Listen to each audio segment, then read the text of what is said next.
ask you to join with me in welcoming my brother. He's no stranger to you, the Southwestern Regional Minister of the Nation of Islam from Houston, Texas, our Brother Abdul Halim Muhammad.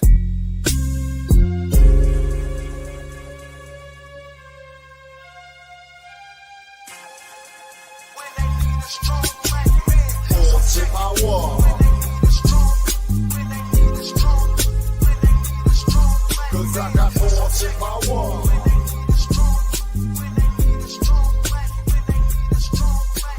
Force in power.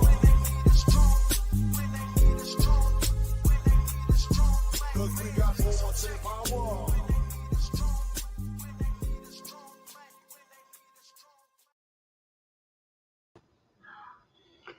Assalamu alaikum, peace be unto you. Welcome to this nighttime edition of Connect the Dots. I'm your host, Brother Student Minister Dr. Abdul Halim Muhammad, and we want to welcome you to this special program. Before we introduce our special guest for tonight, I'd like to give you my commentary. The commentary is called One Black Man's Opinion. History matters, brothers and sisters. As we see the unraveling of this great nation, as the Honorable Minister Louis Farrakhan pointed out in his Savior's Day address in 2020, the unraveling of a great nation, we see that there's a fight in local legislatures and state legislatures and in local school boards that are absolutely, positively, brothers and sisters, saying to us that we don't want to teach critical race theory in elementary school and in high school. My beloved brothers and sisters, critical race theory is a theory that is taught really in law school. It's a discussion of the laws and ordinances and the folkways and mores and the economic and political and social fabric of this country and how racism is sewn into it and how racism is institutionalized. But it's discussed at a very high level in terms of law schools. It is not even taught in the undergrad or in high school or in middle school or in elementary school. But what is being said is, in fact, that we want to whitewash history. There's a recent ruling by the State Board of Education as they were trying to develop the second grade curriculum where they wanted to change, here in Texas, where they wanted to change slavery to involuntary relocation. That's how they wanted to describe it. Wisely, the State Board of Education rejected it and sent it back to the committee so that it could work on that. But nonetheless, brothers and sisters, there's a myth, the myth of the Alamo, and why the Texans rebelled against the Mexicans, as it was framed that it was for freedom and independence. Well, really, in truth, it was for them out of their fear that the Mexican government was going to abolish slavery, because Texas was one of the top cotton producers in the whole world, and they wanted to, and they couldn't produce that kind of cotton and that kind of revenue without the slaves. The same thing happened in 1776, July 4th, 1776. Many of us think that those 56 white male property owners who signed the Declaration of Independence really signed on to what Thomas Jefferson had wrote, that we hold these truths to be self-evident, that all men are created equal and that they are endowed with their creator with certain unalienable rights, that among these being life, liberty, and the pursuit of happiness. Yeah, but you should have seen the first draft that Thomas Jefferson came up with, condemning the king for slavery.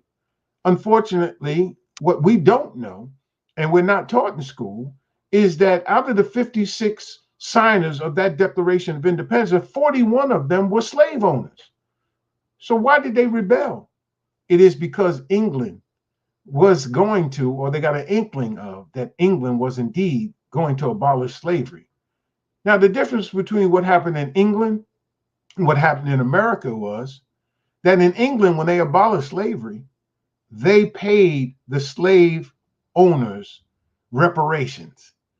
In America, what they did was they took the white man's property and they didn't compensate the slave owners, and they abolished slavery, 13th Amendment.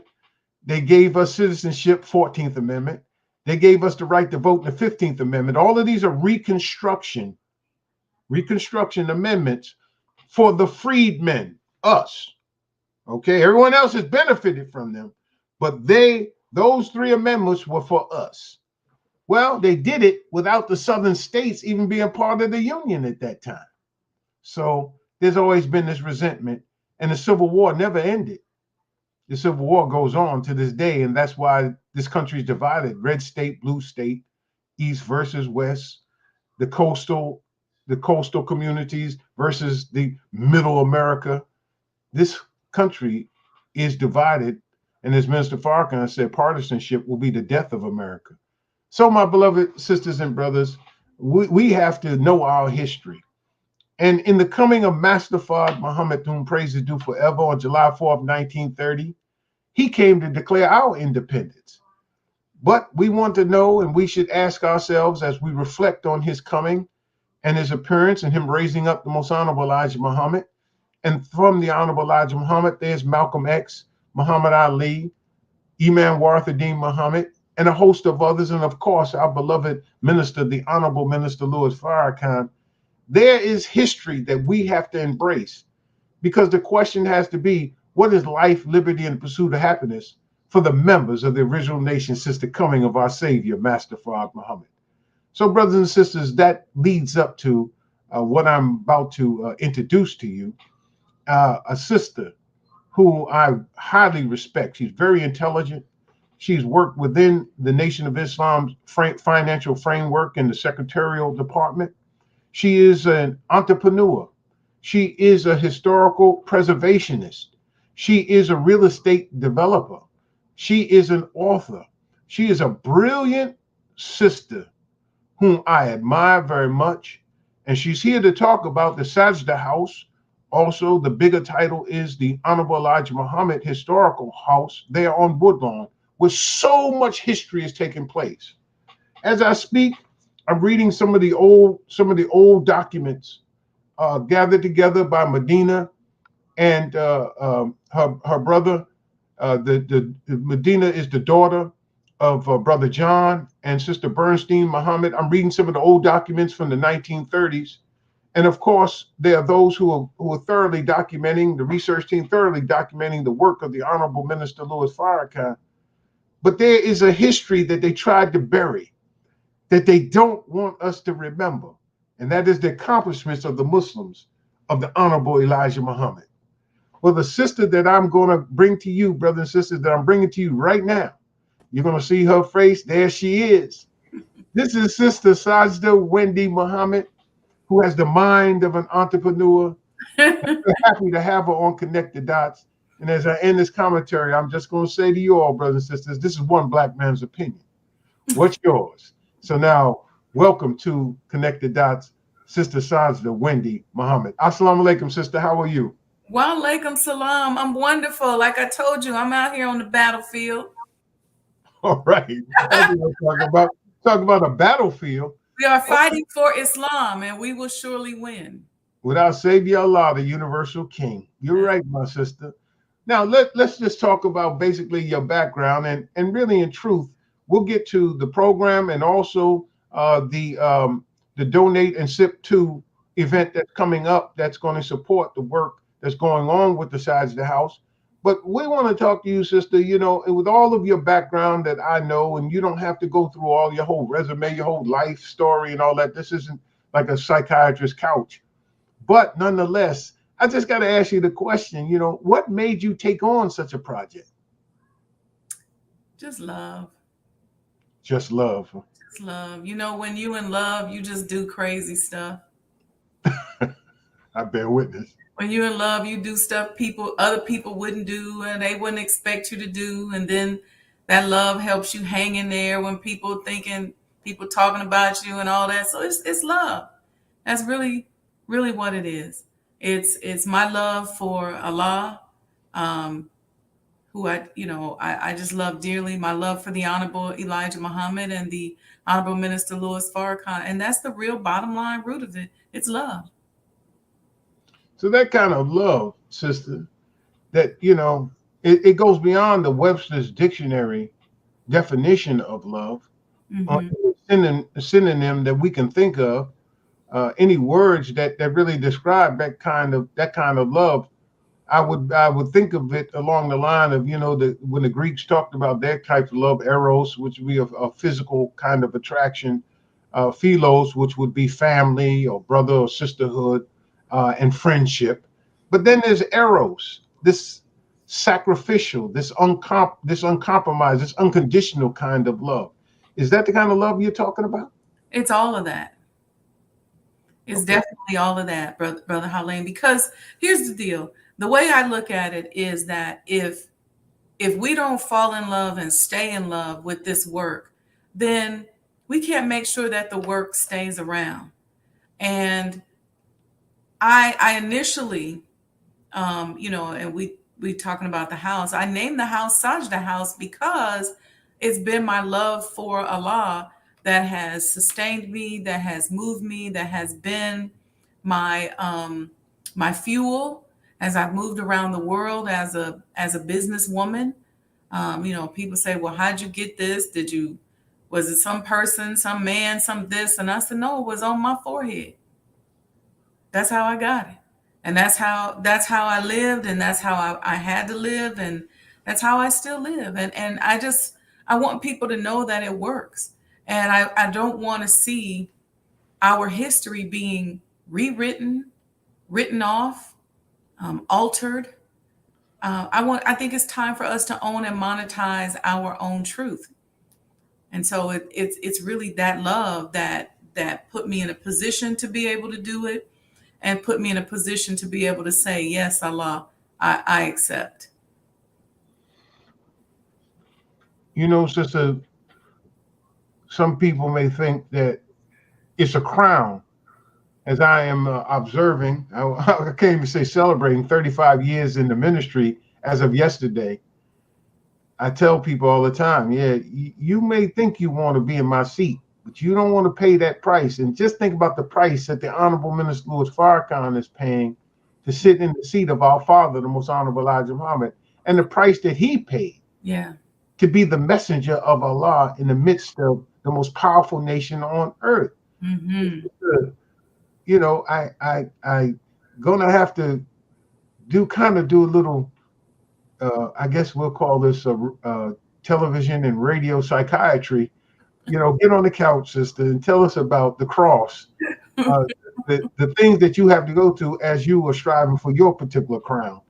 As it relates to the Sajda house, I mean, because you had to get it out of auction. So tell that story. There are many people who are on right now who really don't know that story. And we encourage all of our viewers tonight and all of our listeners to submit any questions that they may have for you in the chat, and we may ask those questions and bring it to your attention so we can get that answer. But tell us about the little brief history of getting started on the house and what you found there, and the raccoons and all of that. Yeah. So, Brother Halim, I've driven past that house many, many times, many years. I sold real estate in Chicago 4 years. I've heard that address come up, not only just in lectures, but in the whole real estate circle. The house was built in 1902. It sat vacant for about 25 years. And so during our brother Louis Janaza, may Allah be pleased with him, I learned that the house was available for sale and that there were efforts to get it. And I was like, wow, okay, praise be to Allah. I was busy working on moving to Africa to build some houses. The third time I tried to move to Africa. And so I told Allah, I'm done, I'm staying here. That's a whole nother story. So I was busy, and I just, I was back and forth, and I just really wasn't paying attention, but I was really happy to see that somebody had gotten it and they were going to do something with it. And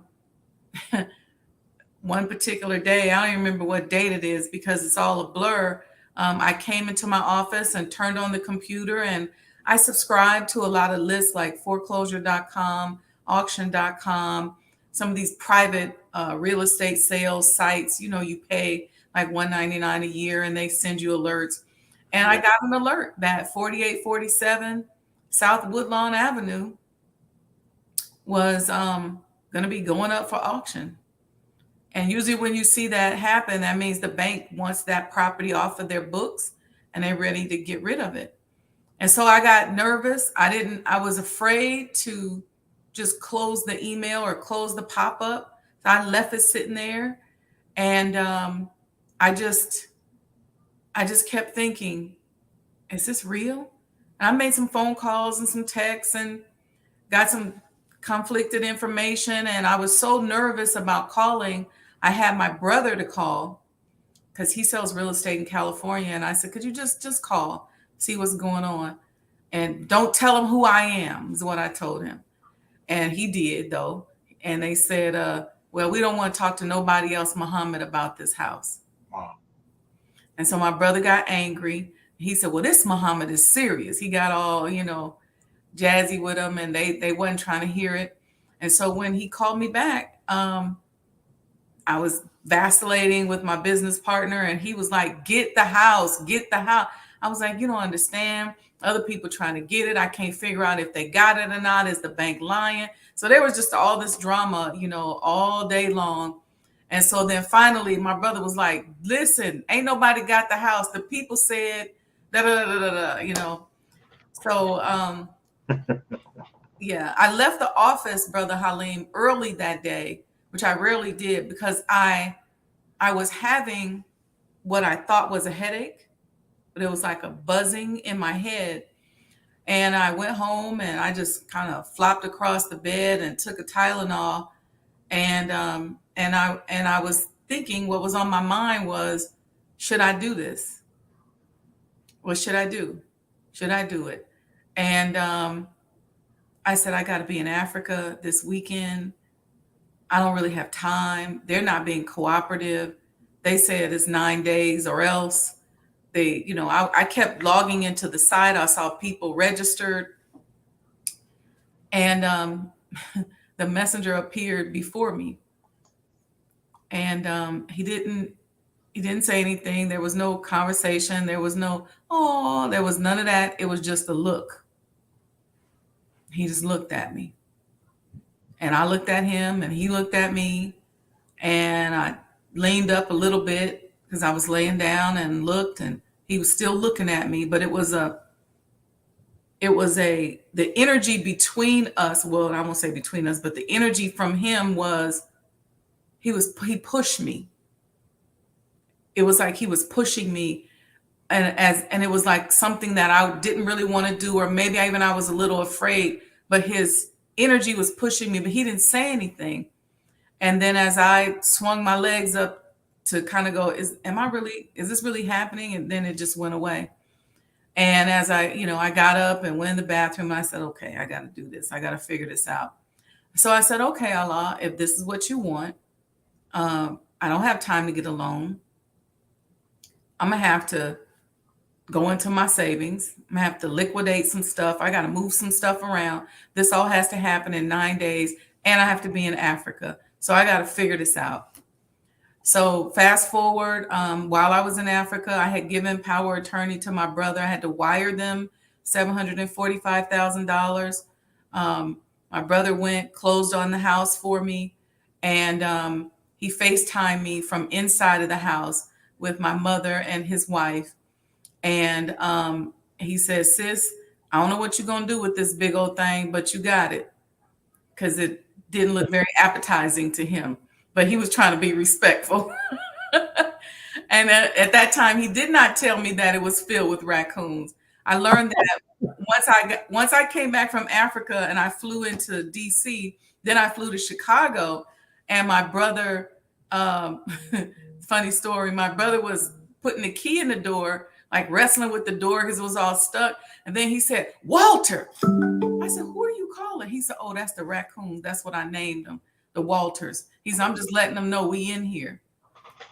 And I kind of thought, well, is he being silly? Is this real? But when I saw all the feces everywhere, the paint peeling, the water damage, it was really stinky. I was like, oh, okay, Allah, put something on me, huh? So then I just started the process of, put out an RFP, got contractors coming to bid. Fast forward to today, I'm about $3.5 million in, and it's a $4.2 million renovation and restoration. So we got a little bit more to go, and that's what we're raising funds for. But I just went all in. All praise is due to Allah. Get rid of those coons. Coons is gone. Ronald Robinson says, but they did get rid of the coons, but tell them the benefit of the coons being in there. Yes. You know, that's show how Allah works. Yes. So look at how that works. These big old raccoons were huge. I had paid all this money, these different people to try to catch them. We finally put marshmallows in cages. $1 bag of marshmallows after all this drama. Finally got them up out of there. Then we had to pay to get it fumigated and remove the feces and get all their hair and clean the air and everything up out of there. And what we realized in going through was that the woodwork was almost pristine compared to how old the house was. And what I learned was that it was the raccoons that were living there that prevented the rats and mice from coming in and chewing up the wood at the baseboard. So when you go in the house, you've been in there, when you look at the wood, it's still, it was a little dusty, but it looks beautiful. And everybody who's seen it, like preservationists and people who are into antiques and historic homes, they're like, but this wood.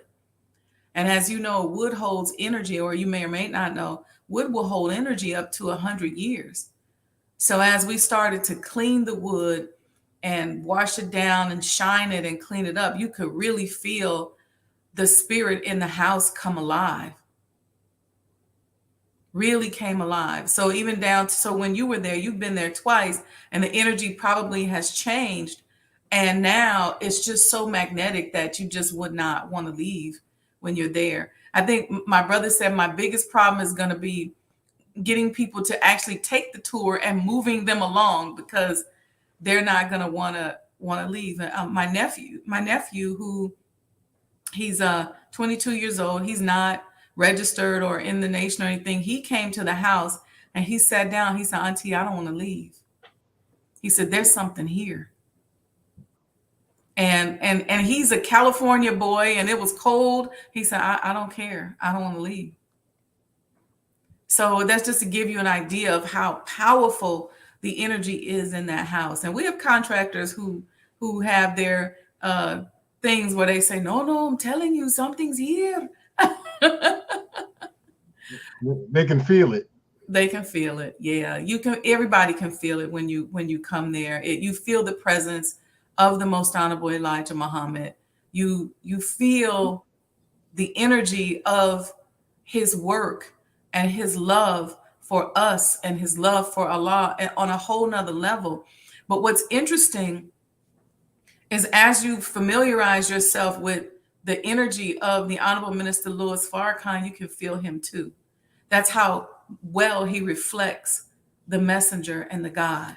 So it's a beautiful space, beautiful property. You know, when I'm there with you, Sister Wendy, and the 2 times I toured, I have these mixed feelings. Mm-hmm. One is one of awe, because I'm sharing the same space. Yes. Honorable Elijah Muhammad walked in, and I'm sharing the same space. Mm-hmm. And Muhammad Ali and Minister Farrakhan and Minister Rahman and all of these great luminaries, Mother Tainetta, Mother Clara Muhammad, all of these great luminaries have been through that space in their time. Yes. And then the other sense, I get saddened as a man, as you can see behind me, all of these books behind me, as I just, I love history. Mm-hmm. Think that someone would try to write this great history out of history. I'm talking about people who have been in that house. I know. Stokely Carmichael, Kwame Ture, Martin Luther King, and Sister Coretta Scott King. Mm-hmm. The Georgia delegation that came up, and the Honorable Elijah Muhammad gave them money so that they could register and be a part of the Democratic Convention in 1968. Yeah. Talking, Julian Bond. I'm talking about these kind of people that have been in there. I mean, And then as you're going in, you're describing what took place in all these rooms. When I think about the minister, being prepped up or being tested or tried by the Honorable Elijah Muhammad in terms of being on that show, is it too late, with all the leaders, all the black leaders, and the messenger set him up, made him think he was going to be on the show. Then all of a sudden took that lollipop away from him and told him, well, and him flying out to Chicago and coming in, and in the room where it took place, where the messenger did the broadcast and all of the history. So it gives it a context. It does. Not abstract. Yeah. Even to hear the minister when he came, he blessed me by coming and wants to come back. Even when he came and said, this is where they searched me at, and this is where this happened. And just to see him looking around and just remembering, and to the point where he said that he was always so fixated on the messenger that he didn't even really realize what the house looked like. So to see him going through that experience and talking, it's just really uncanny. Wow, all praise is due to Allah. Well, sister, as we go forward, you mentioned what the budget is. It's a $4 million project. Yeah. And as this broadcast will be re-aired on our radio station, our show Connect the Dots on KPFT, which is Pacifica Network, and they don't allow us to mention dollar amounts in terms of if we have a ticket or fundraiser. We can tell you how to get the tickets, how to do all of that. You can advertise it in terms of the discussion on the show. But nonetheless, we're trying to fill $1 million gap in the budget to finish it. You're almost there. But before we get to that, and before we talk about the donate and SIP 2, what I would like to talk to you about is the steps that you went through to have the house designated as a national and an Illinois or state historical site. Yes, now on the national historical. And some of the crosses that you were on with the local politicians to get it there, and how it came when it came before that commission, how Allah had placed people, little angels, to watch over you and the work that you were doing. Brother Halim, I'm just your little sister trying to do something. I thought everybody was in love like I was in love till they came out. I said, wait a minute, where's my sword? But so the historic registry piece did not start until I was attacked by one of the aldermen. She had spent, according to her own words, 2 years trying to stop me. And she alleged that one of her benefactors, who was a friend of President Barack Obama, who lives on the block, stated to her that he did not want Elijah Muhammad House on his block. First of all, sir, you live on a block where there are 5 houses that the messenger either built or lived in. So you shouldn't have moved over here. But okay, he never came forward, so we can't verify whether or not he said that. He kind of just stayed quiet. But then what she tried to do in the initial part of the attack was to slip in an ordinance banning house museums. And then she changed it and said, okay, well, house museums would have to go through a process. Well, you have almost 100 house museums in Chicago. Many of them are private. Many of them are not open to the public. So when that happened, when they started talking about it, people started digging around, everybody realized, oh, wait a minute, this is about Sister Sajdah and the Honorable Elijah Muhammad House. Other people at house museums say, oh, well, this ain't about us. They talking about you, girl. So, but the interesting thing was that, she went on a press circuit, and the conclusion after she got her ASS kicked was that I embarrassed her in the press. But she started it with the press. And I really didn't fight her. I really just told the truth. And so I testified before city council. It just kept going. But check this out, brother Halim. She said that when her benefactor told her, this is to give you an idea of the crosses I've had to bear. And I don't even want to say that like that. And I retract that. But just what has happened on behalf of establishing the Honorable Elijah Muhammad's home as a house museum. What she first started with was she told someone that I was not a real Muslim, that I wasn't registered in the nation, and that it wasn't a nation's project, and that the minister was not supporting the project.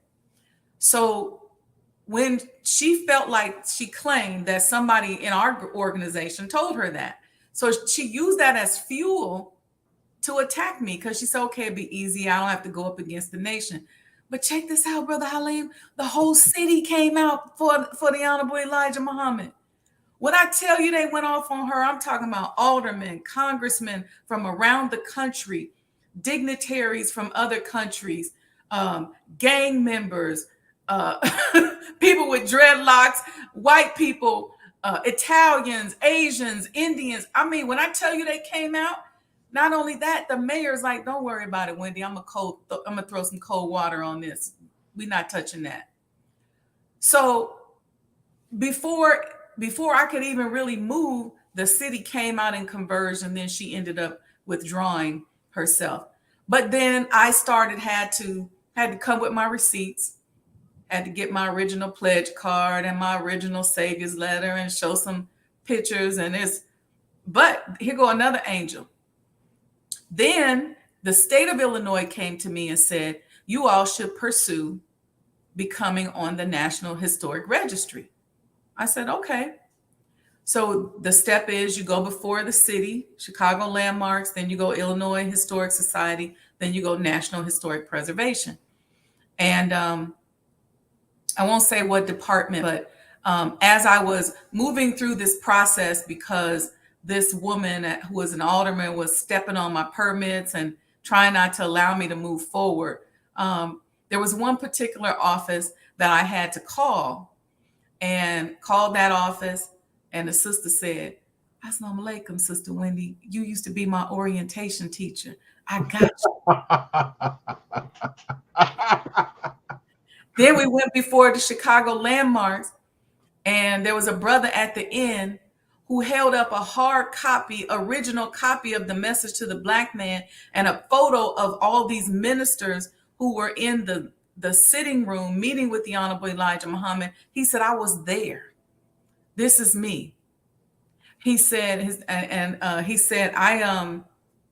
he talked about how he came there with other ministers. They came from Boston. Well, guess who brought him from Boston? Minister Farrakhan. Come on now. So Allah is, he got his angels all over everywhere and in so many different places. I mean, we were looking for, there were some pieces of the borders on the floors that we had to replace. And we went down to the merchandise mart, Brother Halim, and I happened to walk past the store that had these crystal lamps. I was like, I'm on one mission, but I'm like, let me go ahead and check out these lamps. Go in there to check out the lamps. And I'm holding all these design books because, when you go in these stores, they give you these design books. So this guy comes out and he says, let me get you a bag for that. And I said, oh, thank you. Because I had to sit it down. Gave me a bag. The bag had Muhammad Ali on it. He don't know me from Adam. He said, well, what are you doing? I said, well, I'm renovating this home at 4847 South Woodlawn Avenue. He said, get out of here. He said, I used to live in the back of that. I used to live behind there. He said, my dad used to talk to Elijah Muhammad over the fence. He said, the children weren't allowed to eat candy, so we would sneak and give them candy. So he lived in the house that's behind the palace that overlooks the backyard of 4847. I can't make this stuff up. There's so many stories like that where it's like Allah just shows up or sends somebody. And so those of us on the team, we have fun now, just waiting to see how Allah gonna show up and show out. We have a good time. Soon as something happens, if it's a little contrary, or maybe we go, okay, well, let's just wait and see what Allah gonna do. Because that's how vivid he's been involved in this project. Well, that kind of reminds me of a protest I was involved in. And the preacher said, as we were yelling at the television station the television station had destroyed this local charity. He said, and I'm gonna tell God on you. So it's like you told God on them, and he sent, as one of our viewers said, havoc making angels Yes. to help you with that. Yes. I want to go to some specifics because one of the viewers has talked about that. It goes beyond you being a project manager and this being a project, and it's some more details about the restoration. Like for instance, behind you, we're looking at the Honorable Elijah Muhammad, and we see this coin. It's a copper coin. Talk to us about the copper that was in the house and how that process you went through, the process to create these coins that are specially made for each donor, Yeah. and how the you went to the foreign people, and then in Yeah. the end they wound up coming up with the way that it's shipped with the display of the casing and all of that. So the idea was, one day I was blessed. I was in a blessed conversation with the Honorable Minister Louis Farrakhan, and he was reminding me of a story that many of us have heard him tell, and that he was walking up the driveway of that house with the Honorable Elijah Muhammad, and the messenger pointed at a tree and said, "When they find out who I am, they're going to rip the bark off the tree." And so I started thinking, I said, well, I think I know who he is. So why don't we start ripping now? So what that means to me is that anything in that house that he touched, that he walked by, that he looked at, I'm not throwing it away. So when we had windows that we could not reuse and we had to replace them, I still have those windows. We're going to fix them up and clean them up and give them to donors. They can actually get an original window for the house, one of which is the window where the minister was looking through in his vision at the Most Honorable Elijah Muhammad on the bed crying. There's that history. But then there was all of this copper. And the copper is significant, Brother Halim, because what we learned was that when the house was built in 1902, it was built by a man named William French Burroughs and his wife, Anna Louisa Libby. And they ended up being the founders, or Miss Libby was. Her father was the founder of the Libby Food Company. Remember that? Libby on your label. Well, I remember. I go back even further than that when it comes to those kind of commercials. So don't even spark that kind of stuff. Okay. But, My but brother reminded me of that commercial the other day. but Chicago actually is the gateway to the West, Yes. and it is indeed the food basket, if you will, of the nation. Yes. So your meat packing plants, your canning factories, and all of that, with all the railroads that converge there, access, of course, to Lake Michigan, and initially with barges that Yep. came, they used the Great Lakes to get to the Hudson River, and then out there. That's before they built the railroads, and then the railroads going west from there. Mhm. The competition that took place between them and St. Louis to be the gateway to the West. Actually, Chicago won out. So no, that's not surprising that Miss Libby on your Miss Libby table. married Mr. Burroughs, and Mr. Burroughs was a meat canner. And so he also, though, he was a Jewish Mason, a high order Mason, and he was in leadership. So when he and his wife built this house, they went and found an architect who would create a spiritual space, because he had meetings there every week with those men in those industries you mentioned. So Mr. Goodyear, who lived on the next block, Mr. Aaron Montgomery Ward, who is famous as a clothier, Mr. Roby and the Singer sewing machine distribution. So they built this house, and Mrs. Libby was in charge of making sure that it was a spiritual space. So they chose architects who are known, called Frost and Granger. They're known for building train stations. There's only one other house left in Chicagoland area. I actually went there last week. It's in Lake Forest, about an hour away. So we're in a unique position. So she put limestone, which has spiritual qualities. She put copper, all around the house. It's just excessive amounts of copper because copper is a conduit.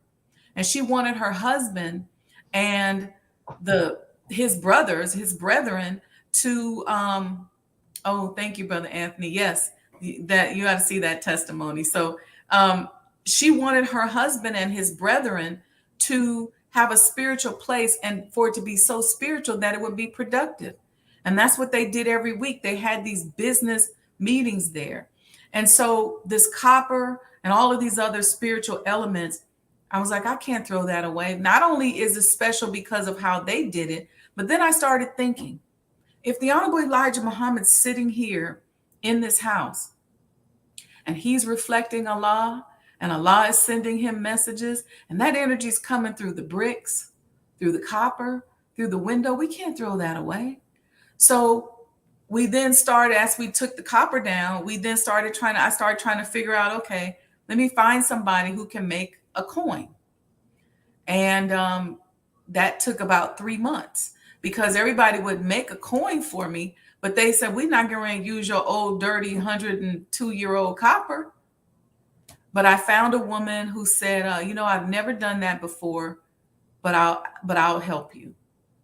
And so we had to wash it and cut it up and bind it, drive it to her place, and the rest is history. We made these beautiful coins out of the copper. And what Allah then told me was use this as a fundraiser. Sell the coins and make the money. So that's what we've been working on doing. And it's taken a while for people to catch on and understand and feel the significance of the coins, but it's such a precious heirloom. And I'll tell you the other spiritual process that happened as they were developing, if I have time. So after we came up with, got the copper there, we had to melt it. It melts at 1,983 degrees Fahrenheit. So we washed it.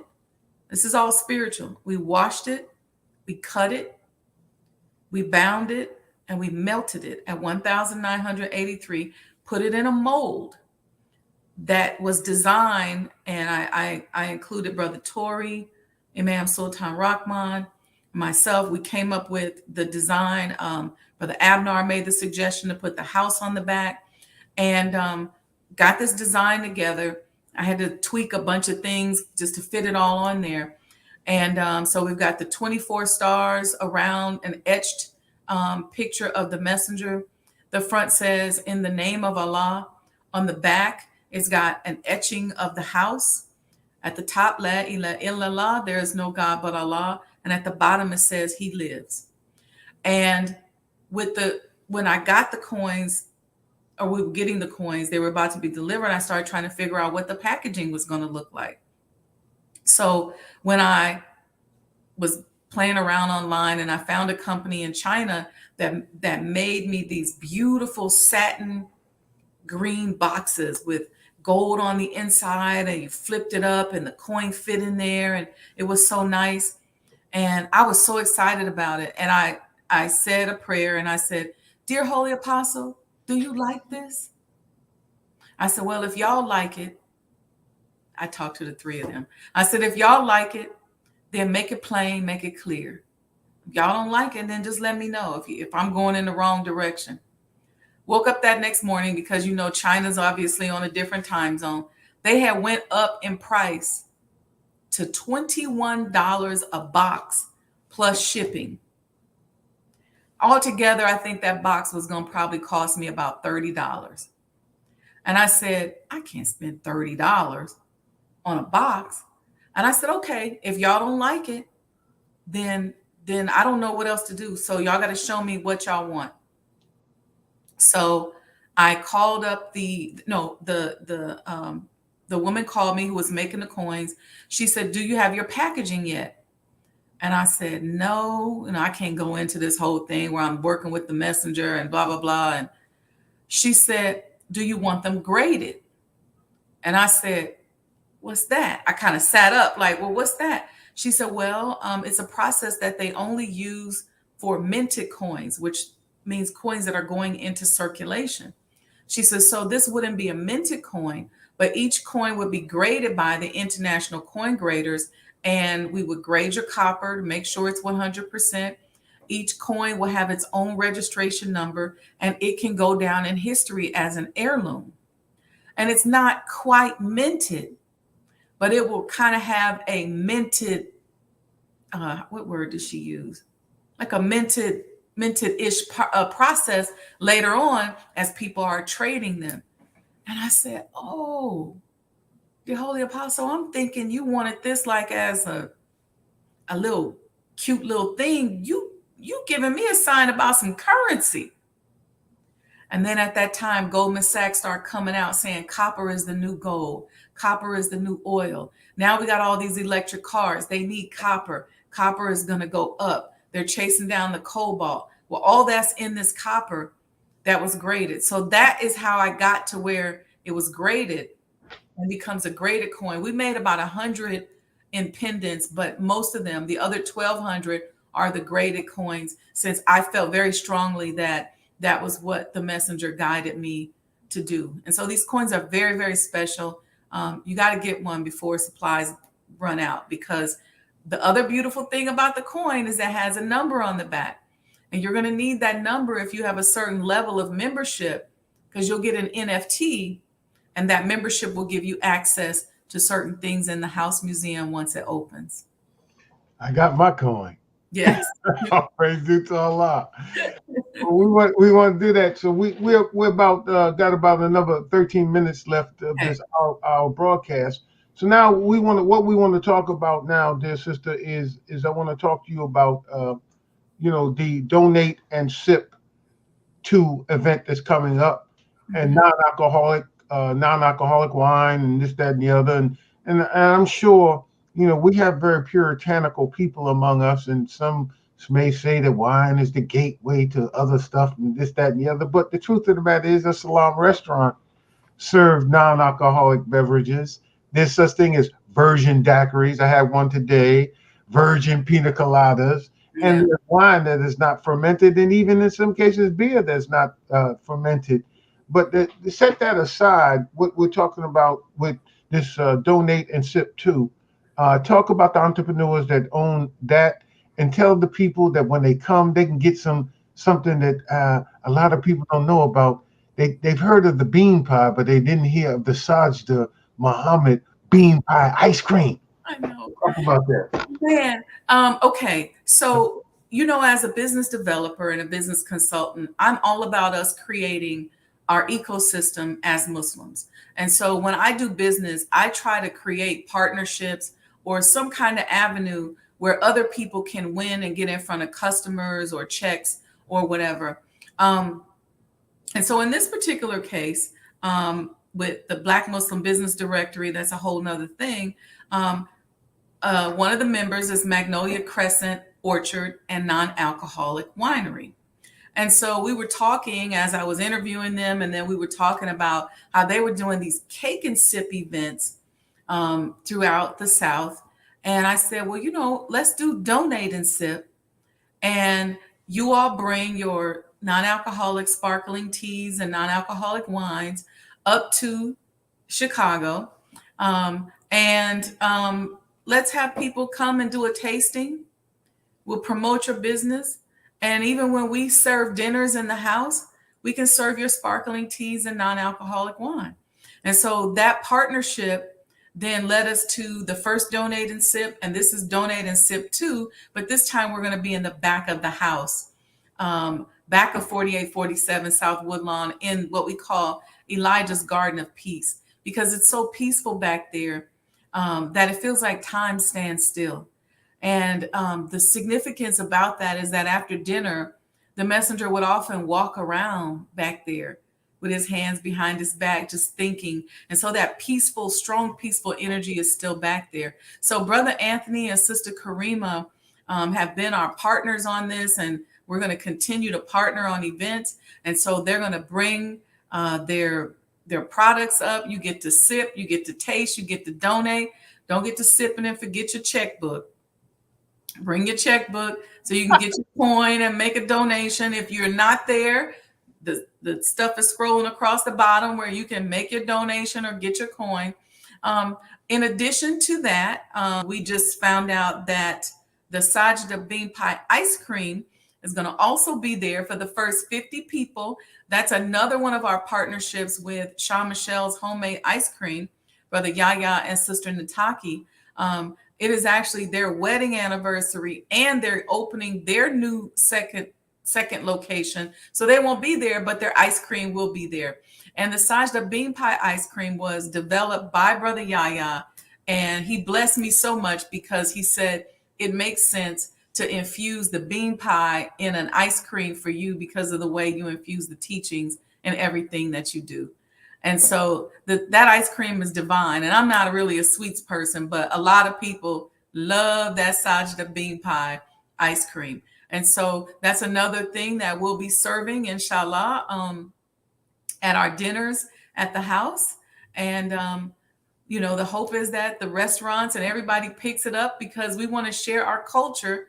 And it's a nice way you get a good mix between the bean pie and vanilla ice cream and some other secret ingredients that Brother Yaya got in there. It's really, really good. Very, very good, brother. I'm telling you. So that's what we're going to do. And the Donate and Sip, you can register. All you have to do is go to Eventbrite, type in Donate and Sip 2, TOO, and it'll pop up. You can just get registered. Look, come in, fly in, run in, walk in. We're just going to be back there from 5 to 8 having a good time. We'll probably get there about 4. But here's the thing, brother, I was about to call you Brother Robert. Brother Halim. Well, if you was my mama and you called me Robert, you think I wouldn't answer? Of course. Mom, my name Halim. Yeah, okay. Right. But boy, when you weigh 10 pounds at birth and I gave birth to you, if I call you Robert, you better respond. But no, that's fine. All praises due to Allah. Sorry. Yeah. So the what was I talking about? I just embarrassed myself about to mess your name up. No. Anyway, we were talking about the Donate and Sip. Donate and Sip. Oh, this is what I was going to tell you. You know how we are calibrated to think of fun as being like we got to go to the club or we got to hang out and party, and people think Muslims don't have fun because we don't go out and go to the club. But when I've been researching these men who built America and created this whole industrial revolution in Chicago, when I read the accounts, Brother Halim, you see them saying, it was so fun meeting with Sir so-and-so talking about the textile industry.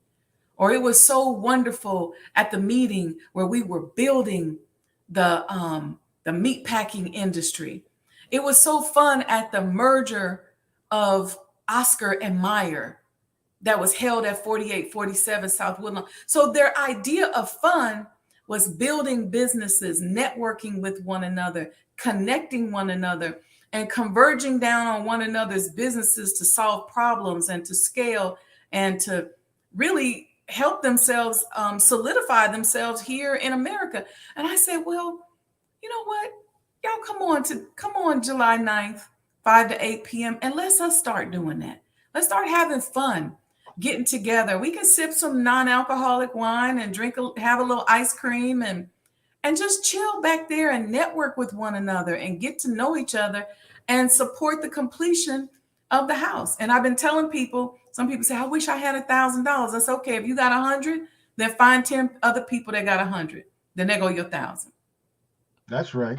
So, but again, talking about fun, again, studying the early history of the nation of Islam, Sister Medina and her family, giving what Sister Bernstein Muhammad, who was the only secretary of Master Fard Muhammad and the Honorable Elijah Muhammad at the beginnings, talk about on Tuesday, how they wouldn't have school and how they would take care of the business in the morning, but then in the evening time, they would go to the park. They would play baseball. They would have, they call picnic. I don't want to get into dialectics with anybody about picnic, but you know what I'm talking about. They'd have a cookout. They would go and they would have bring potluck. Everybody would bring something. And it's one of the early pioneers that actually was married to a brother, original person, an indigenous person from Mexico that invented the bean pie. Come on now. It's in these great books. This history. See, history matters, brothers and sisters. I love that one. History matters, and it is one of these sisters right here who actually came up with the bean pie. And so, I see these posts online. People talk about the bean pie. It was Mary Alamanza Islam, the creator of the famous bean pie. The sister that's right here on this document that I have again for Sister Medina family. So again, this history cannot be lost because we owe it to our children and their children to make sure that we connect these dots and do that which we have to do. Sister Sajdah, please, again, though everything is scrolling down the bottom, this is going to again be played on the radio. So please give verbally or orally how people can get in touch with you and can support this restoration project by going to various websites, please. Yes, sir. If you want to make a donation, just go to sajdahhousedonations.com. I'll spell it for you. SAJDAHHOUSE donations.com. If you want one of these beautiful coins, either a pendant or one of the graded coins, you just have to go to sajdahhouse.com. SAJDAHHOUSE.com. If you want to reach me and you say, look, I want to be a sponsor, I have to shout out the South Best region because the most sponsors that we have come from your region. The most donations we have come from your region. And so your region has been incredibly supportive, including some key team members, people like Brother Ben X, who's about to put the Sajdah House on the metaverse. That's your region, nephew Ben X. But there are certain spaces. We've got Elijah's Friendship Garden that Kasala and Sadia Kareem have sponsored. We have the exhibits on the Mothers of the Faithful that Sister Kiana and her family have exhibited. We have Sister Wakiti, who's a sponsor. We have, oh man, I shouldn't start naming names, but we got some beautiful people from your region, Sister O'Shea, who have stepped up and become sponsors. Oshia. Before I married them, her and her husband Don, I used to do that same thing. That's a long story. That's another show right there. I called the Oshia. Go ahead. Okay. And I know that. But anyway, you messed me up. Anyway, that's your fault. It's his fault, Sister Oshia. It's not me. It's him, a.k.a. Brother Halim. I'll follow my sword for you, Sister Sajdah. You're doing a wonderful job. So, yes. So, if you want to be a sponsor and you want your name somewhere in the house, you need to send me an email and I can let you know what sponsorship opportunities are still available. There are some rooms that are still available. Sister Aletha just took the money room where the messenger used to count the money. So she's a sponsor in that room. That would be her to take the money room, right? So you just got to send me an email, sajdahhouse@gmail.com. That's if you want to become a sponsor, you want to know what sponsorship opportunities are available. Otherwise, send your donations, sajdahhousedonations.com. Get your coin, sajdahhouse.com. Thank you, Brother Anthony. And look, let me tell you, we have so many beautiful believers in our nation, and people have been so amazing, especially people like Brother Anthony and Sister Karima. Listen, they be coming all the way up from Atlanta to support. I tell y'all, I got cousins down south. They don't want to mess with me. Well, everybody in Chicago ain't from Chicago. I tell you, all the time when I teach at Mosque Mariam or have a chance to speak to Chicago, I say, y'all stop acting like y'all all cool. I'm from Chi. No, you ain't. This is northern Mississippi. It really is. It really is. That's what I love about the city, because we big city, but it's got the country flair. There you go. We thank Allah for you, Sister Sajdah Wendy Muhammad. Thank Allah. And thank you for the historical preservationist, real estate developer, entrepreneur, author, And most importantly to me, she's my sister and one who God has given a vision to, and she's working so hard. And we ask for you to support the Sajdah House at sajdahhousedonations.com. And please follow her on Instagram and do your part, brothers and sisters, to be a part. Don't be a passive listener, a passive viewer. There's your opportunity to put your brick in that house of history, so Yes. that we will have something to tell our children about, that this is us, our, and we did this. Mm-hmm. It's not so much about I, me, and mine. It's not Sister Wendy or Sister Sajdah saying it's I, me, and my I. No, she's telling you and calling you and beckoning you to let's be a part of that us, Yes. our, and we. So we Yeah. want to thank you for being our guest on Connect the Dots, and Thank you. we pray and we will have you back again with your next phase of the work as we get closer, particularly as we go to the ribbon cutting and the tour and all of that. And we want you to tell the programming that's going to go into the house. And hopefully what we'll do is we'll put together a picture or a video so that we can explain step by step what each room is going to be, what's going to be placed in those rooms.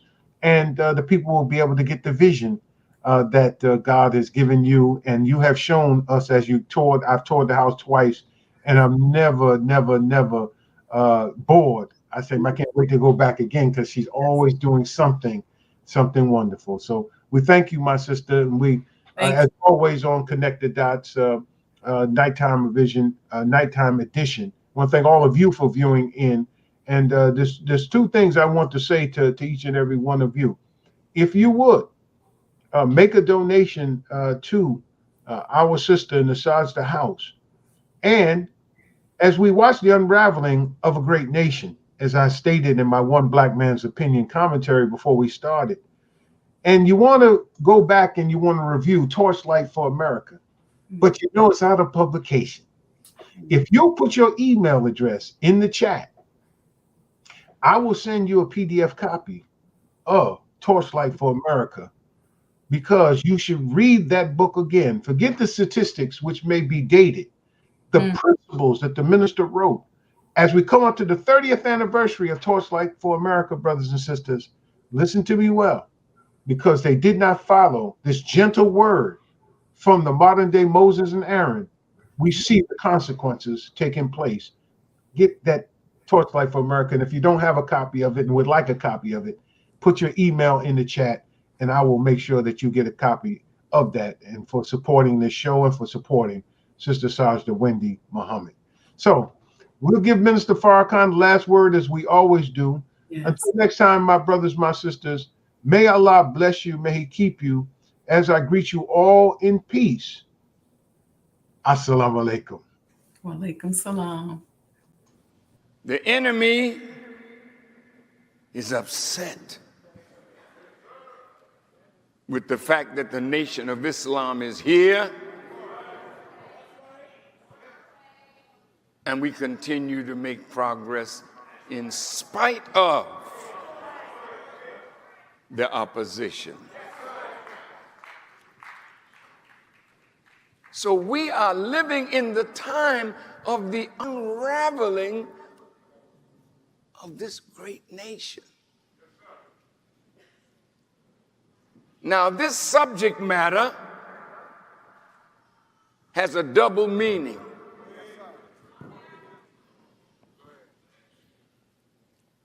Because we're a great nation too.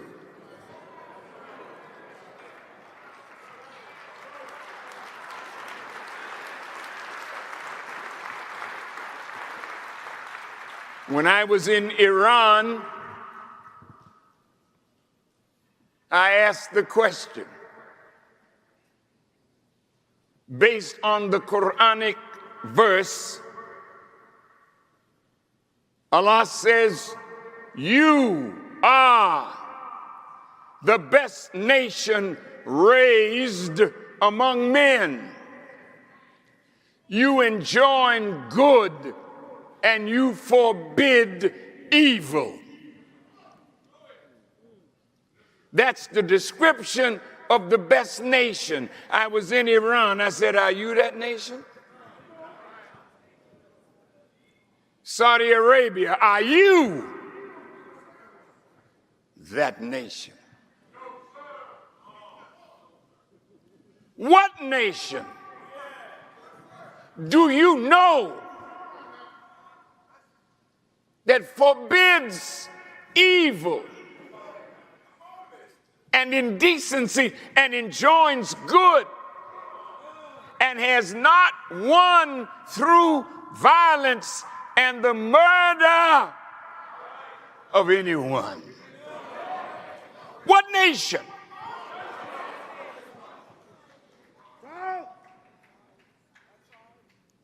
You're looking at it.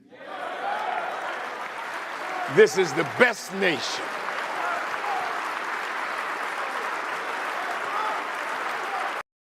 Assalamu alaikum. This is student minister Dr. Abdul Halim Muhammad of Muhammad Mosque number 45, Houston, Texas, in the Southwest region. On Monday, July the 4th, is the Final Call Radio's second annual Radiothon. Final Call Radio has reached over 2.3 million listeners in over 131 countries. Where else can you hear Minister Farrakhan 24/7? Support the Final Call Radio, the sweetest sound this side of heaven. Please donate to Final Call Radio. Assalamu alaikum. Greetings, dear listeners. We have been blessed by Almighty God Allah over the 90 years of our work in the Nation of Islam and lifting our people up from the miserable condition in which we find ourselves. We ask your support of our effort, and we hope that you will be generous and make a contribution to the work of the Nation of Islam and the Honorable Minister Louis Farrakhan by clicking the button below or go to noi.org/donate. We thank you in advance for your support. May Allah God continue to bless you and your families. Assalamu alaikum.